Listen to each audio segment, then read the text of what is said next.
Good morning, Central Texas. Welcome to KISS Community Connections at My KISS 1031. I am Phyllis Jones. I am your host for this morning. We got a lot to talk about. We do. We really do. But first, I'm going to explain something that's going on in Killeen because some people got it kind of turned around. As we know, last Saturday, Killeen, the city of Killeen, like most of the cities around here, we had our municipal elections. And during our elections, one of our council members, Steve Harris, he lost to Michael Boyd by 2 votes. And normally when you lose by 1 vote or 2 votes, you ask for a recount. Well, a recount is just that. It's a recount of the votes. It's not a recall of the election. Because some people, we're assuming that we're going to have to vote all over again. No. He's asking for a recount of the votes that were already cast. So there's no re-election that we have to do. We don't have to do anything, except for there is a cost. So if you ask for a recount, you have to pay the entire cost of a recount. You really do. And it's more than a couple of dollars here and there. It's some serious dollars here and there. But no, we're not having a recall of the election. It's just that Steve Harris, Councilman Steve Harris, is requesting a recount of the votes in District 4. Because remember, he's District 4 candidate. So it's a recount of those votes. And some of you are like, what happened? Did anything wrong happen? Well, if you live in District 4, especially if you live in 404, you are confused. And I live in 404. And the confusion is, a couple of years ago, our city did a redistricting. Because you got to remember, along with, yes, the Congress does redistricting, we have a state redistricting where you also have a city redistricting. And if we remember, District 4 is about the only district that will continuously grow. It actually is going to grow. If we look at the demographics of the city of Killeen, you'll see that it can grow, and it will grow. Cities, just like your county, just like your state, they have to have a balance of numbers. You can't have District 4 having 5,000 more people than 3, 2, and 1. You can't do that. It has to have a balance. The numbers have to be not even perfectly, because they'll never be perfectly even, because if you count on Monday, different count will be Friday, but they have to be somewhat even. The problem became, and I suppose the city needs to someday early address it, is that people who live in 404, they actually live in 2 different districts, which sounds utterly crazy, I know. I live in 404, yet I vote in 403. Someone else could live in 404, and they vote in District 4, which in lies the issue. Because some people came to vote last Saturday, and they got my card says 404, so I'm voting for boom, only to find out, yes, your card does say 404, but the website says 403, and you'll have to vote in 403. That did upset some people last week. How do I know? Because last week I wasn't here. I was a judge, and people were confused, and I understand their confusion because, like I said, I live in 404, yet I have to vote in District 3.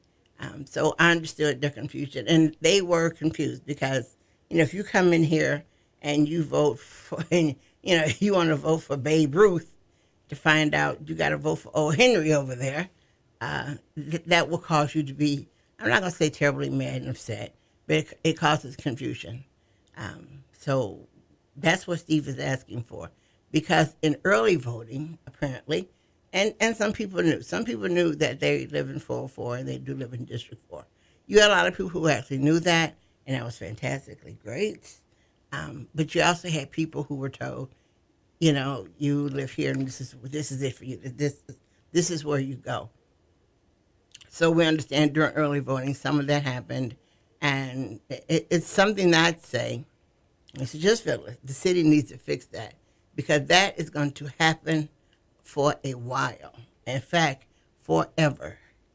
That the 404 split is going to happen. So I would say the city, our city, lovely city of Killeen, they need to fix that because that's going to forever cause frustration, and it's going to ever cause confusion, and it's going to forever cause people to not vote wrong, but it's going to cause you to walk in knowing you're going to vote for, like I said, Babe Ruth, and then you look, I got to vote for O. Henry now.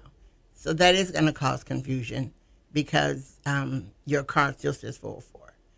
So I think that our city, in fact, I think that should be taken up soon as the city comes back together again, which will be Tuesday. I think that should be on a working agenda. Fix this, because guess what? It's going to happen next year.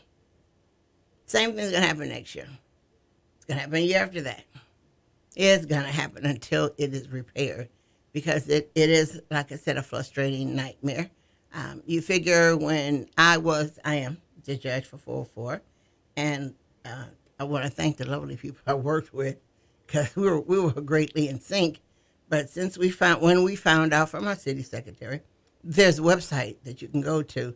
It will exactly tell you, whether you won 3 and 4. My clerks, the 3 clerks, the 2 clerks, and my alternate judge, we had that website on your phone. That website was on everybody's phone. As soon as you walked up, one of the clerks looked for your name. Second clerk looked up your address. She excuse me, good afternoon. I need your address. She looked at the address, bam, 3, 4. She had it. We made sure that people knew. Now, some people we confused the heck out of because they wanted to know what we were doing.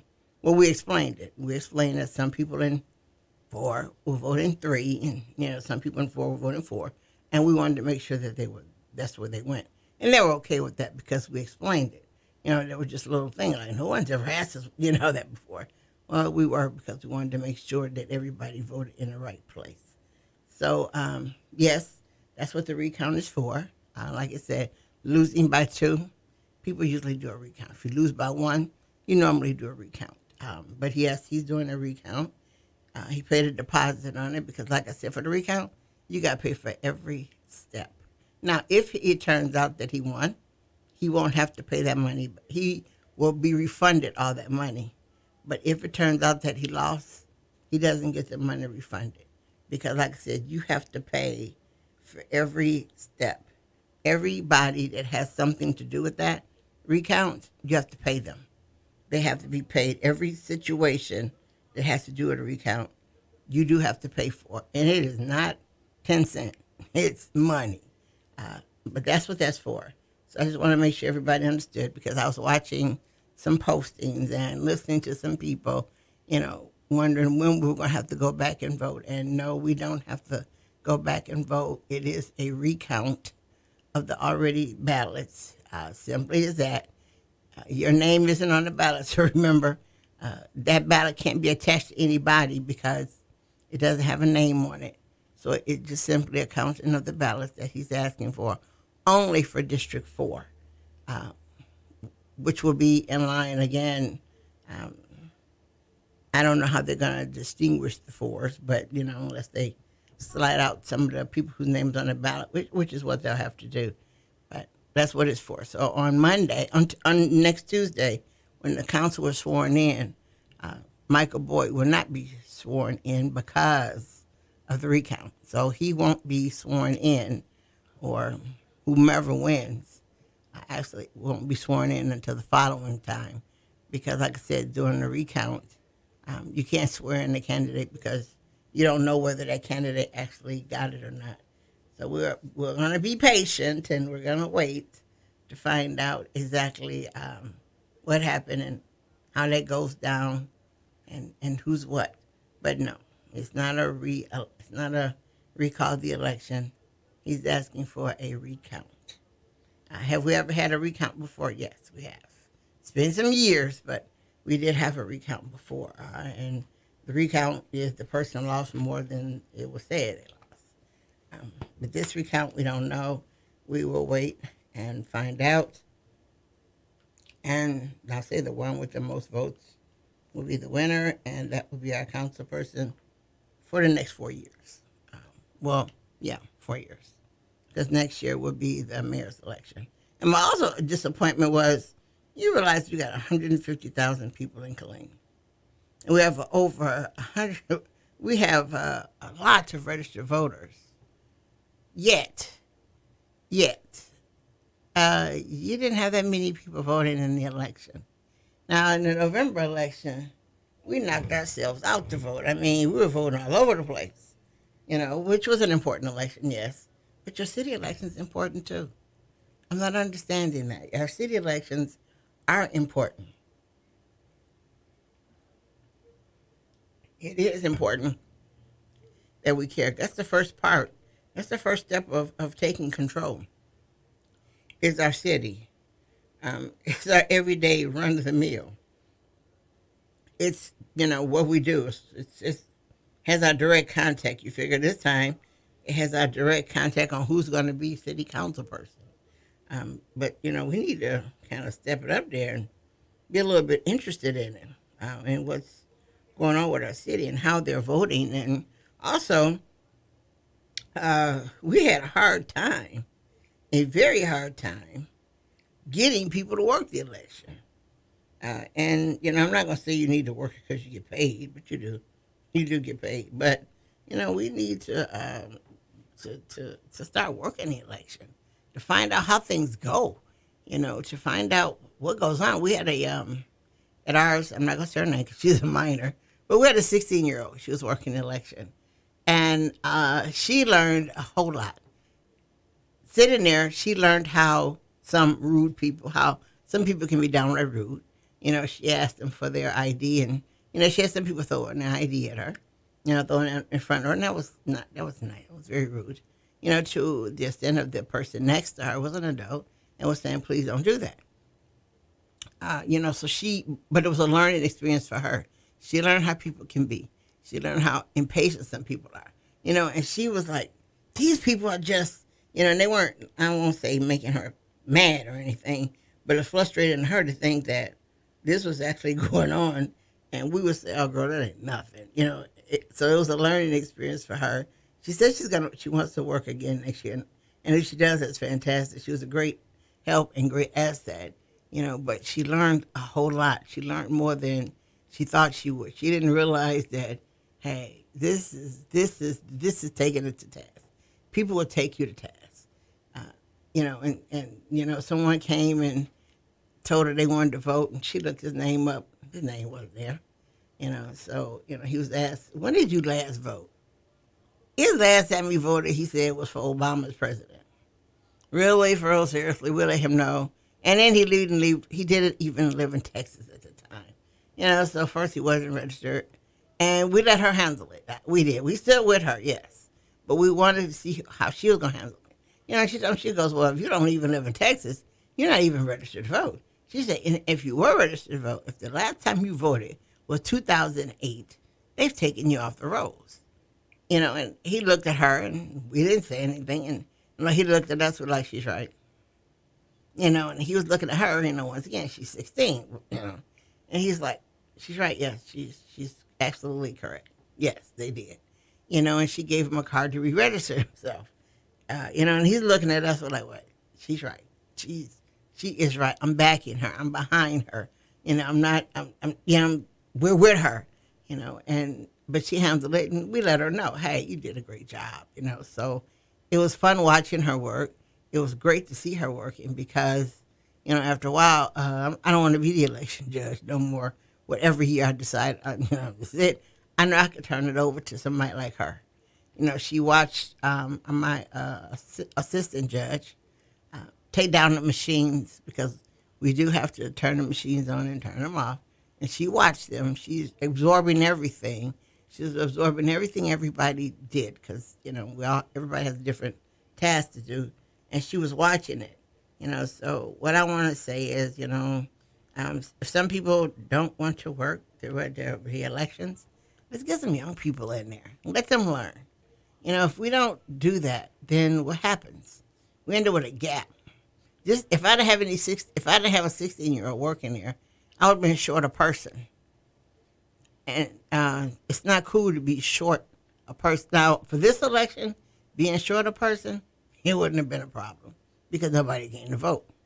At our precinct, 404, which is the gas station in Watercrest, that whole day, guess what? The whole day had 108 people. You figure we opened at 7, closed at 7. 108 people? Really? Seriously? So I wouldn't have been bad, but had this been a bigger election, I'd have been murdered. We would have been because, we were short people. But this time we were short. So I hope that doesn't happen again. We will be voting, again for city every year and every May. Right now we'll be voting, but I hope that we have more people, first of all, that come out to vote. And I also hope we have more people turn out to work the elections. It is an important thing to do. Yes, you're giving up your Saturday, but you're doing a service to your city. You're doing a service to the people. It's a service that we need to remember that we do. Because you remember beforehand, we forget working elections, we couldn't even vote. But let's do better with voting. Like I said, the precinct, a friend of mine, he was the judge at the precinct at the fire department in Jasper. He had 50 people. For real? You said that from 7 in the morning to 7. 50 people? That doesn't even make sense to have 50 people come to vote. I'm not going to say it's a waste, but it's showing that we don't care. We had school board elections and we had city elections. And having just that least amount of people vote, it shows that we don't care. Since when do we not care about our kids' education? We should, for the school board election, we should have been there 4 or 5 times because we do care about our kids' education. It's important. If we want some candidates, we want some kids with education. But so let's do better next year. Let's challenge. Let's have some groups challenge each other. If we've got to make fun out of it, then let's do so. If we got to make it a voting game, let's do so. We have a lot of places that not in Texas and other states that did free people got free restaurants. You have a free dinner if you brought back your I voted sticker, the little sticker that you get. So if we got to do things like that, let's do that.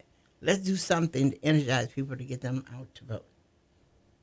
So that's my soapbox on voting for this morning anyway. Next time we have an election, we'll talk about it again. Okay, this is May, and I want to say Happy Mother's Day to our mothers. We need you. We adore you. And without you, some of us wouldn't be nowhere. And we wouldn't be born if we didn't have any mothers. So I want to say Happy Mother's Day. Everybody, today remember your mother. And your mother might not be your birth mother.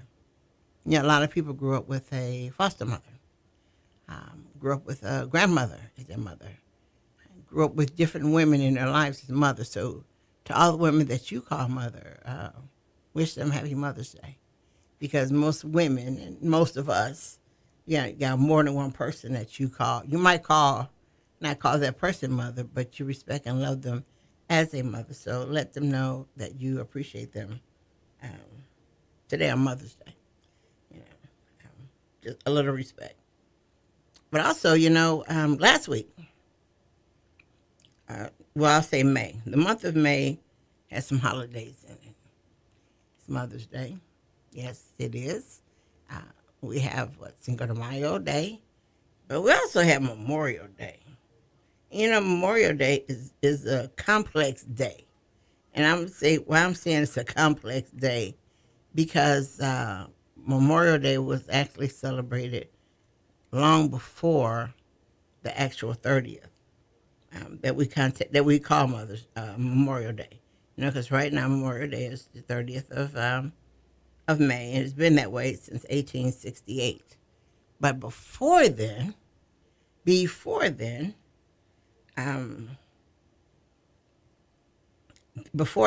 was a day. It was actually the first Saturday in May, and it was in South Carolina. You had a group of free slaves. They were free. They were free. And they held a Memorial Day. But what they did for that Memorial Day was something very very emotional, and it took them some days of doing it. You see, there were men, African American men or African men or whatever, that fought during the war.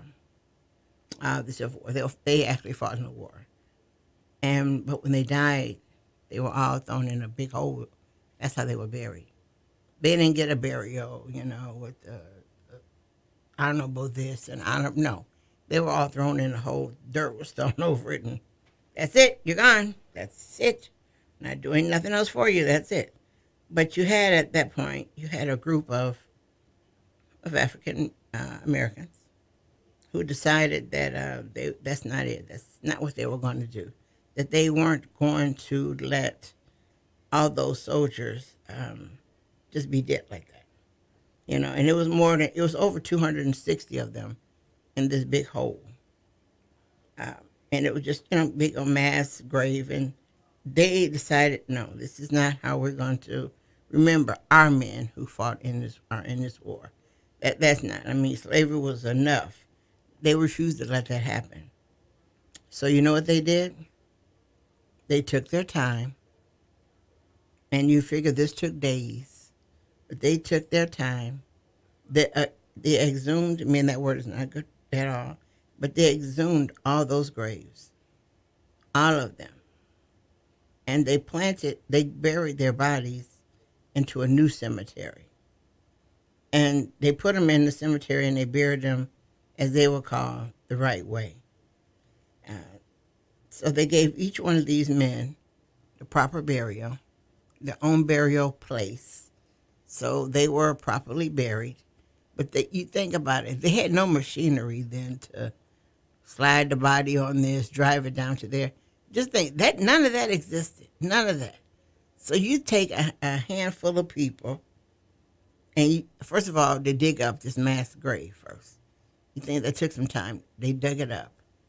And then they took these soldiers one by one, 260 of them, one by one. Some of these bodies were, damaged badly, very bad.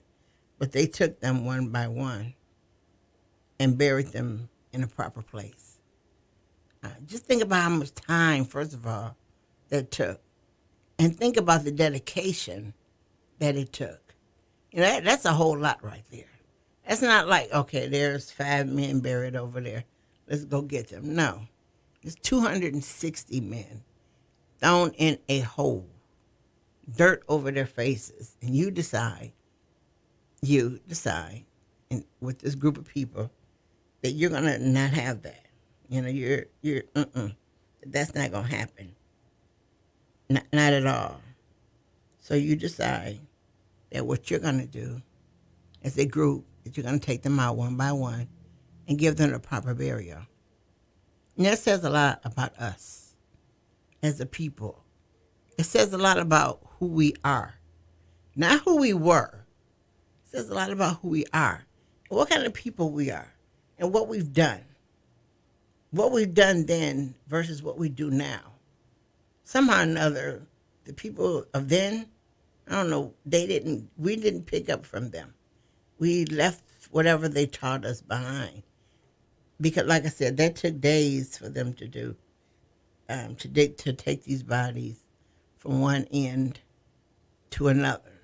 They took them from one town to another town and actually buried them, gave them the proper burial. They didn't have beautiful headstones and all that. So it was just a rock place where they were and their name etched, in there if they knew their names, or if not, it was just there. But they did that, and that was the first Memorial Day. That was done on the first Saturday of May. And I want you to hear me again. Yes, it was the first Saturday in May is when this was done. So it wasn't done May 30th. Not at all. Wasn't done by, proper, the burial. And it wasn't. It was done by a group of people who decided that enough is enough and they're not going to do it anymore. They're not going to take this anymore. They're not going to allow their soldiers to die that way. So this is what they did. But it was the first Saturday in May. which was last Saturday, which was the first of that. That is a Memorial Day that we should. I'm not saying don't observe the one on the 30th. I'm not saying that because that's also Memorial Day. But the first Saturday in May, we should be thinking back of what our people did for our people. And think about, are we doing the same thing now for our people? Or aren't we? You know, because they were courageous then. Are we still that courageous? Would we do that? Would we actually do that? Would you do that? If you found that, hey, it needs to be moved over here, would you do that? Or would you sit back and go, no, it's okay. I don't want to rock the boat, because many of us are sitting in the boat and we don't want to rock it. But what would we do? And what have we done? What have we done that our ancestors that did this say we did good? Because our ancestors paved the way for us to do what we're doing now. What are we doing now? I mean, look what they did. That's a lot of work. Would we do that today? Or would we say, no, that's okay. They leave them over there. That's, where they belong. Did we even talk about this day? This is election day, for us last Saturday. So did we think about this? Guess what? Nope. We didn't. Most of us didn't. Why not? Because we're programmed not to. You heard what I said. We're programmed not to. We're programmed to think of May 30th. And then we're programmed to think May 30th is the first day of the barbecue. Because a whole bunch of us think May 30th is Memorial Day. It's the first day of the barbecue. Oh, yeah. We go to the store and we buy all this stuff. And, oh, my gosh, yes. What do we do for May 1st? We didn't do anything. We forgot about it. So, you know what? We need to start remembering some of these things that our people did. Some of these courageous things that our people did. And we need to go back and do some of the most courageous things now for our people. Because we didn't come from no weak people. We came from some strong folks. So we need to become strong-minded. And we need to make them see that, they didn't die by themselves. And just what they did, we just buried it. They need to know that we're still carrying it. They need to know that the torch that they left, we picked it up. We rolling with it. So when we think of holidays, just think behind the holiday. So when we think about Memorial Day, think behind it. So as you prepare for the real Memorial Day, as we'll call it, which has been put on the calendar, think back about the first one. Just think about it. Now, I'm not saying you got to have a gloom and doom day. No, never. But what I'm saying is remember it. Remember it and move on. Don't let it happen again. But we need to remember it and we need to move forward. As I'm still talking about things that's going to be coming up for us to celebrate, during the month of our summer months, that's say they've all been playing, but man, they're kind of out there. Now in May, there's really nothing we're going to really celebrate in May. But in June, in fact, June 5th, the men are going to have Men's Health Day. They're going to have it June 5th. It's going to be at the VFW 3892. And you can inbox Steve Johnson or Terry Mustard for about more information about it. But they're going to talk about men's health. And it's very important that we discuss men's health because for a long time, I'm not going to say men weren't allowed to discuss their health. I'm not going to say that. But he couldn't afford to discuss his health because he was the breadwinner of the family. And because he was macho man. And not macho man as far as, I'm the best man in the world. But he was a man that, worked, took care of the family, paid the bills, fixed the car, fixed the house. He couldn't get sick. No. There's no way he could get sick. No. So the men were sick internal. It was there. Everything was internalized. So Like I said, he couldn't get sick. There was no. But now men are starting to open up and talk about it. So they are going to host it June 5th. There's going to be an event for men to talk about men's health. Women, you're not invited. But they're going to have the day to talk about it. So if you want to know more about it, or be there, or if you are a person in the medical field and has something to contribute to that day, inbox Steve Johnson or Terry Mustafa. Inbox one of them, and also if you know Jupiter, inbox Jupiter as well, and find out more information. First of how you can be there. You need to talk. Men need to open up, just talk. But it's going to be done for men. And like I said, men, show up, be there, talk about it.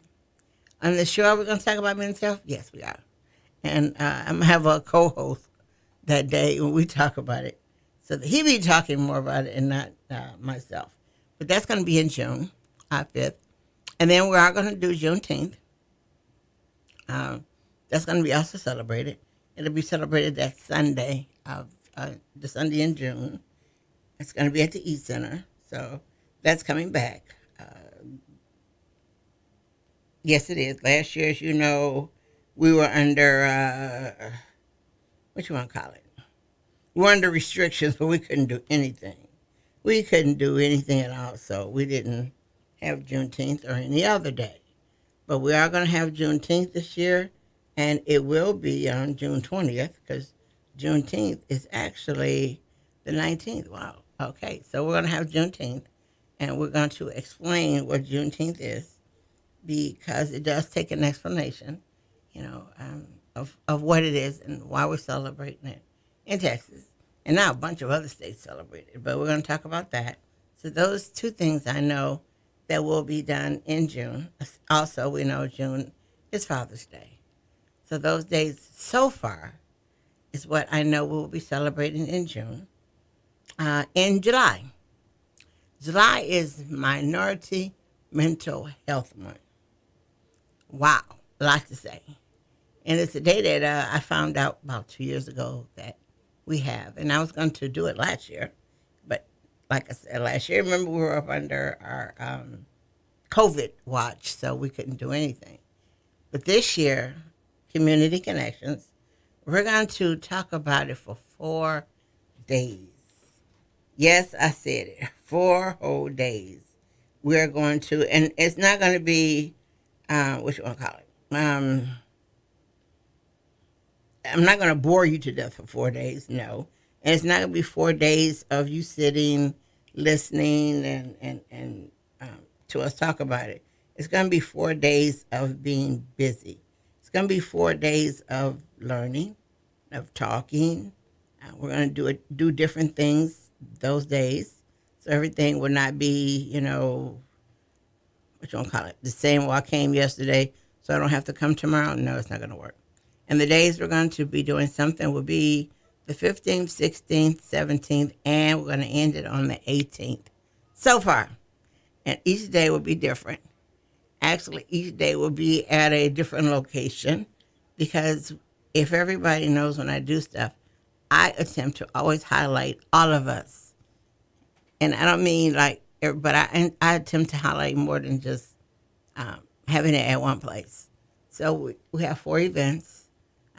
One night, the first night, actually the 14th, it won't be for the public. It'll be for the homeless shelter. We have a counseling session for them at the homeless shelter. But then, like on the 15th, we're going to have a red carpet event. Yes, red carpet event in Killeen. Yes. The 16th, we're all going to have a counseling session for our youth as well as adults. And the 17th, we're going to end all this with a lovely jazz fest. These things are all in the makings and the works. Like I said, they're going to be at different locations of African-American-owned businesses and places. So be ready, because it's coming. We're going to do it, and we're going to do it because we need to do it. A lot of people suffer, from mental health, And mental health is another thing that we lift under the carpet. We sweep it under there. We put the carpet down and we hope the carpet stays. We do. We really do. Well, we need to stop that because it's not making the problem any better. It's actually making it worse. I'll say, and it's men, women, and children. I was in the store not long ago, and this lady was, if you didn't pay attention to her, she was having a rough time. You know, she had broke down in the store, and she was acting kind of, erratic a bit there. And I looked at her. Everybody was like, oh, my gosh, call the police. Oh, sheesh. So I'm looking at her, and I'm thinking back, I'm like, she's having a panic attack. So she was in the corner, and so I just took some baskets and not locked her into the corner, but I surrounded her with these baskets while she continues having her panic attack. This lady says, call the police. I'm like, really? No, call 911. Call 911. You don't need the police. You need them to come and get her. And I stood there while she had her panic attack. I didn't say anything to her, but I recognized it was a panic attack was what she was having. Some people didn't know what the heck was going on, and some people just walked by. It's like, it's crazy. What is she doing? But like I said, I surrounded her with the baskets and let her continue until she became okay and until they came in and got her. But only way I knew it was a panic attack is because, one, I work with special needs kids, and two, I've seen one before. So I recognized what was going on with her. Why did I surround her with baskets? To make her feel safe. And to make her, what I meant by make her feel safe, those baskets that I put around her did not make her feel imprisoned. They gave her comfort because that let her know no one could come toward her. Nobody could bother her at that time because those baskets were there. Those baskets became, like I said, her protector. Those baskets became a shield for her because between the baskets and on the other side is the other side. Those baskets let her know that I couldn't touch her. I could talk to her, but I couldn't say anything to her. So that gave her a little comfort. But just that, just that one little thing helped her. And, panic attacks, is that a mental issue? Yes, it is a mental issue. Do we have a lot of people with mental issues in our area? Yes, we do. Do we need to talk about it? Yes. Everybody needs to know what to do. We have soldiers with PTSD. When they have an issue, do we know what to do? No. Do we know what to do? We need to know what to do. We need to know who to call. We need to have all this information. We also need to know that, guess what? Kids who live in a neighborhood where they hear gunshots all the time, that's PTSD also, because they grow up with that. They grow up with that. Just think of how their lives are, constantly waiting for the next one. Or jumping under the bed, hiding in the closet, whatever they got to do. That's also PTSD. And it's something we need to talk about in our neighborhoods. We need to find out what help and resources are out there. We need to know that last year in April, March actually. Last year in March, I would say we were on spring break. Suddenly we heard about this illness that we read about in the paper in January, actually. But, we read about it, and we read about shutting down, so some people had a panic situation, and they panicked, and they went to the store, and they bought toilet paper and paper towel. Why? Who knows? But they did. And then, as if shutting down more and more and more, the panic set in. Well, these people are crazy. Well, they weren't crazy. A panic situation came in that we'd never had before. We've never had a panic. Never. Never, ever, ever. So we didn't know what to do. Most of us didn't know what to do. And guess what? You didn't know what you would do. We didn't know what we would do during that time. Nobody would have told you that you'd have went to the store and stocked up on billions of things that nobody knew why. No one told you that you would do that because we didn't know. We've never had a panic before. Not that kind of panic. Now, say I'm a northerner, Yankee, or whatever you want to call it. When we would have a blizzard, which was 24 inches of snow, stores would shut down and close. But we always made sure you had not a million of this, but you knew that eventually, in a few days, this was going to go away. So, you didn't panic. Well, with this COVID thing, it caused us to think differently. It caused some of us to act differently. It caused panic in certain people who would have never thought they would panic before. It caused the fear in people who always were cool and calm. All of a sudden, they were freaking out, like, what the world's going on? So that is part of mental illness. Because mentally, at that point, some of us was totally out of it. Needed somebody to bring us back down. So we need to talk about mental illness. And we need to also help our city. Heck, we need to see if our city has a plan, too. If not, don't criticize. Let's help. Hey, I know this person is here. Let's form a committee. But so during the month of July, we're going to talk about mental illness. We're going to make it an awareness out of it. We're going to give it its proper, explanations.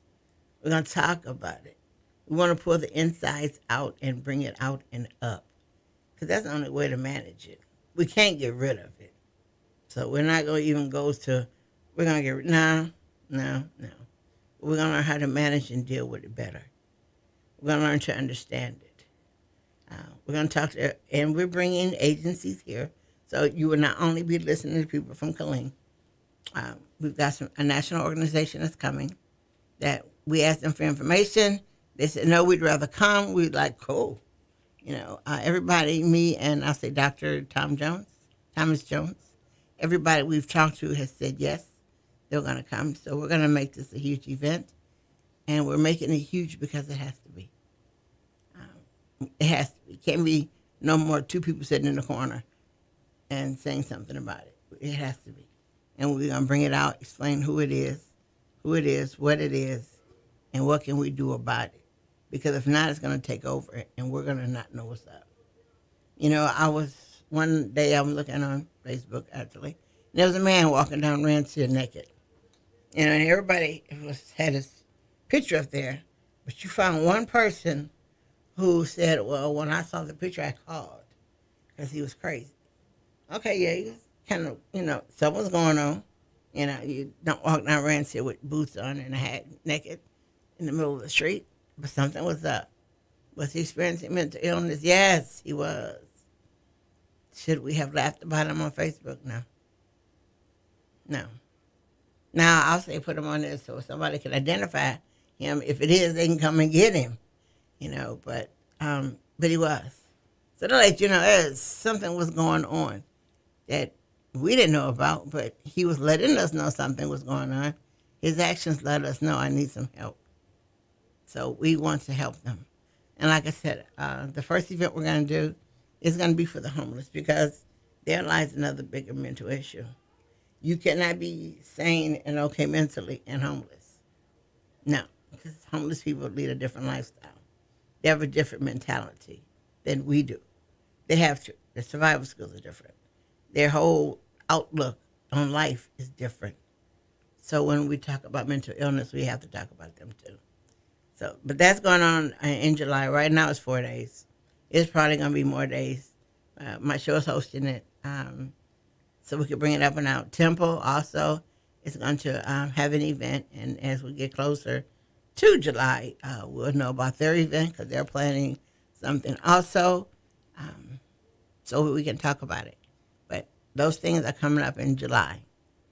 Also, our Caribbean Afro Festival that we didn't have last year due to Mr. Pandemic. I'm calling it Mr. because it feels better. But anyway, the first weekend in August, we are going to have our Caribbean Afro Festival. We are going to have fun. And also, I want you to remember, the CDC says if it's outside, you don't have to wear a mask. So if you are one of the people who don't feel comfortable about that, and you need to wear a mask and you need to be 6 feet away, don't infringe on those who are following the guidelines and not wearing a mask. Don't infringe upon them. both have to be respectful.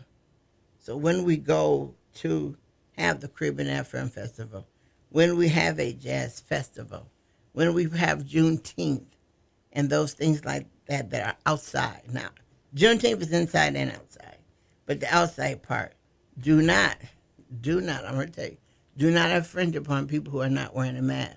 Because remember, they don't have to because they're outside. So don't come in demanding, oh yeah, they got to, no.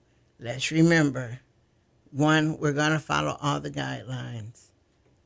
One, the guideline for outside, as of right now, is if you're outside, you don't have to wear one. So be mindful of that. Don't force people to do what you're not doing because I want to wear a mask, we'll wear one. I don't want to wear one, that's fine. But don't come telling on that one. I want them to wear them. No, it's not like that. You're the loser in that game, so you need to go home maybe. On the inside, all CDC rules will be followed. People will be expected to social distance. Yes, we will be. And you will be required to wear a mask. So, yes, you're going to do off on, off on, off on. And again, remember to respect people and be mindful of them. Because COVID isn't gone. It's not gone. It's still there.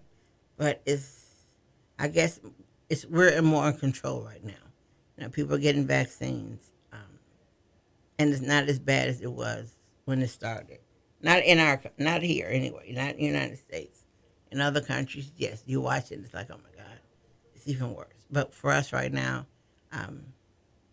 it is better, and we do have still guidelines for the inside and the outside. So the events that I'm talking about, like I said, which would be Juneteenth, the Caribbean Afro Festival, and any other things that are outside. Remember the guidelines that are outside, and remember they're different on the inside. But that's of today, because in a couple of weeks from now, they'll change again, and we need to follow those. Those that are coming to the events, mental health, they're mostly inside. Well, mostly, because one isn't. We'll be following the same CDC guidelines.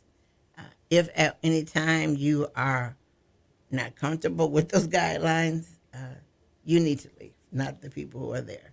So if we're outside for an event and people don't have a mask and you have a problem, remember the CDC says they don't have to wear one. So it's you would have to leave, and we're not going to tell everybody else that they have to follow a guideline that no longer exists.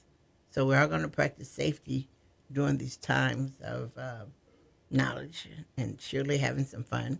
We deserve it. Last year, like I said, we were crazy because our lives have been changed, and we don't take well for that. We want our lives.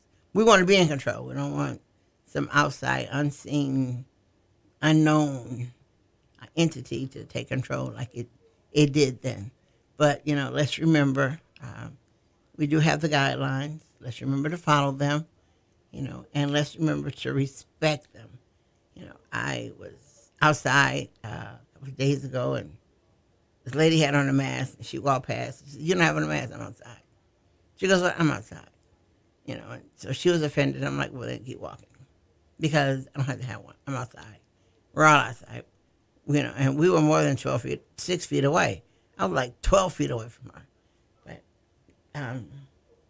let's remember to respect people's wishes on these CDC guidelines. Respect the fact that, everybody their comfort zone isn't the same as everybody else's. Everybody's comfort zone is different, so let's respect that too. But let's not disrespect it, I'll say, to the point of infringement. You can't force anyone to follow your guideline if it's not the guideline. So let's not do that.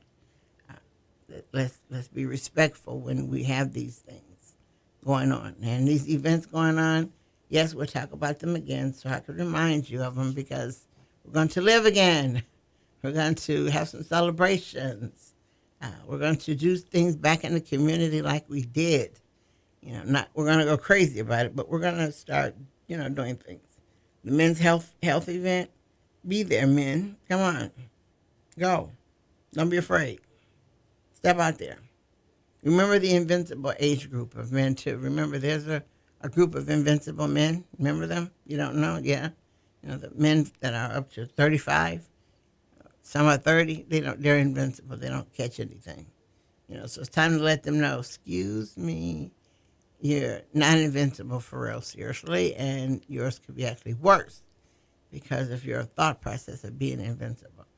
So let's be mindful of that. And men, come on out to the health fair. Let's learn. Well, not let's, but you need to learn. You need to talk. Sit back and have men conversations about health that you won't have with everyone else. Come on and learn about it. Like I said, if it's just to sit back and talk with a bunch of guys, about about health, about what isn't health, what's the latest this, what's the latest that, who's the good doctor, all those things that go with men's health. June 5th, BFBFW 3892, and I'm sure that you can learn, join in. Heck, you might be a mental professional health professional that they need to talk to and talk with. And if you're a doctor or, whatever, and you're not on the panel, ask, can you be a part of the panel? Or sit there and while you are talking, share some knowledge, drop some knowledge on the guys. Say something, because it needs to be. When I was listening on one of their calls, and they were talking about food for breakfast, and what kind of food do you have for breakfast? So we came up with, hey, let's get the right drinks together. Let's make some power, some power shakes.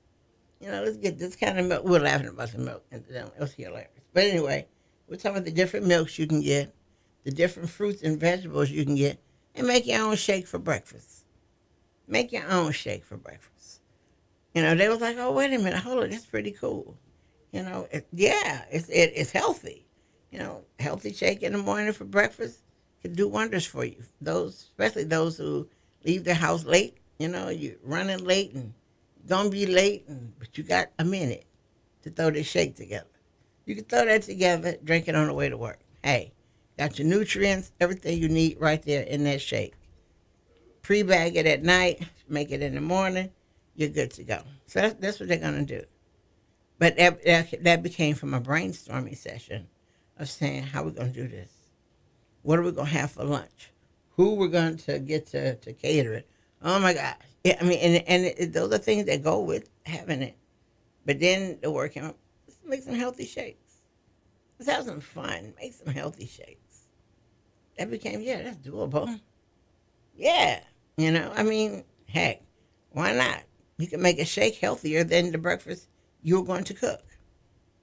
You can say, I'm going to put this, and this in my shake. You weren't going to put it on for breakfast, but you're going to do it for your shake. So, that's good. It's healthy. Fast. Because that's the society we live in right now, fast. But it's also, like I said, just you can have fun with it. You can make a shake and put some crazy things in there that actually tastes pretty good. I do a shake and I put mangoes. I love mangoes. I could eat mangoes every day. But I put mangoes in there with some kale just to see. Just to see. It was good. It was good. But it was just to see it. It was great. It was fantastic. So we talked about a whole bunch this morning. So I hope you remember what we talked about. Hope you took some notes. Because, like I said, this is May.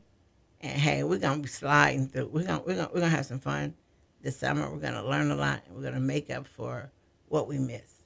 So I want to thank everyone for listening to Kids Community Connections this morning. Hope you learned a whole lot, and hope the mothers have a very, very happy Mother's Day. But I want you to always remember, you cannot live a positive life with a negative mind. We'll talk to you next Sunday.